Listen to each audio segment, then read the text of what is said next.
Exercise 1.3ல second சம்மு. இப்போ பாருங்கள், இதை அசெண்டிங் ஆர்டரில் எது சொல்கிறாங்க இல்லையா? ஒன்றுமே இல்லை, ரொம்ப சிம்பிள் தான் அது. இங்கே முதல்ல டெசிமல் பாயிண்ட்டுக்கு முன்னாடி இருக்கிற நம்பர் என்னன்னு பாருங்கள், செக் பண்ணுங்கள். இங்கே 2 இருக்குது, 2 இருக்குது, 5 இருக்குது, 3 இருக்குது, 3 இருக்குது இல்லையா? அப்போது 2 தான் சின்ன நம்பர், அதனால் 2 முன்னாடி எழுதிக்கிறேன். 235, 253.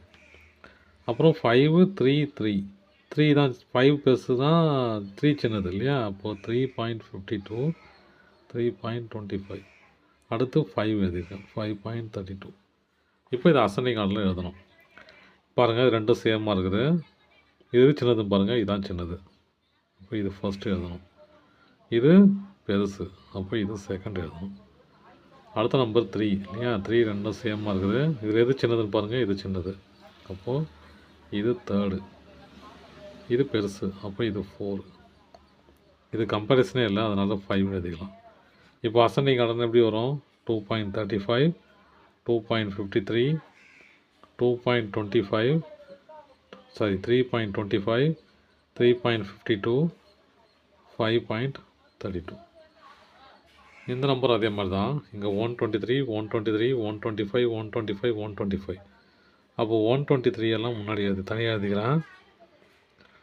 0.45, 0.54. இது 125 இல்லையா? 43, 125, 34, 125, 3. இங்கே நம்பர் கொடுக்கல, என்ன சொல்லிக்கிறேன் நான், 0 போட்டு சொல்லிக்கிறேன் இல்லையா? இப்போ பாருங்கள், இது ரெண்டு சேமு, இது ரெண்டு சேமு, இது ரெண்டு சேமு இல்லையா? எது சின்னதுன்னு பாருங்கள், இதான் சின்னது. அப்போ இதை ஃபஸ்ட்டு எழுதணும், இதை செகண்ட் எழுதணும்.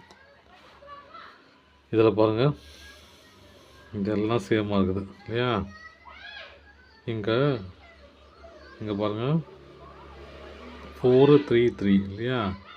இது குழப்பமாக தான் இருக்குது இல்லையா? அப்போ இந்த மாதிரி குழப்பமாக இருக்கிற நம்பர் என்ன பண்ணுங்கள், அதுக்கு அடுத்த நம்பருக்கு வந்துடுங்க. 30 இல்லையா? 30 பெருசா, 34 பெருசா? 30 தான் பெருசு, சின்னது இல்லையா? 30 தான் சின்னது. அப்போ தேர்டு சம், தேர்டு லெட்டராக வரும். இப்போது 34 பெருசா, 43 பெருசா? 43 தான் பெருசு இல்லையா? அப்போ 34 சின்னது, அப்போ இது 4ஆவது. 43 5th வந்துடும். இப்போ நம்ம என்ன எப்படி அதெல்லாம் தான் அசெண்டிங் ஆர்டர்னா 123.45, 123.54, தேர்டுனது இது இல்லையா? 125.30, 125.34, 125.43. அவ்வளோதான் சார். தேங்க்யூ.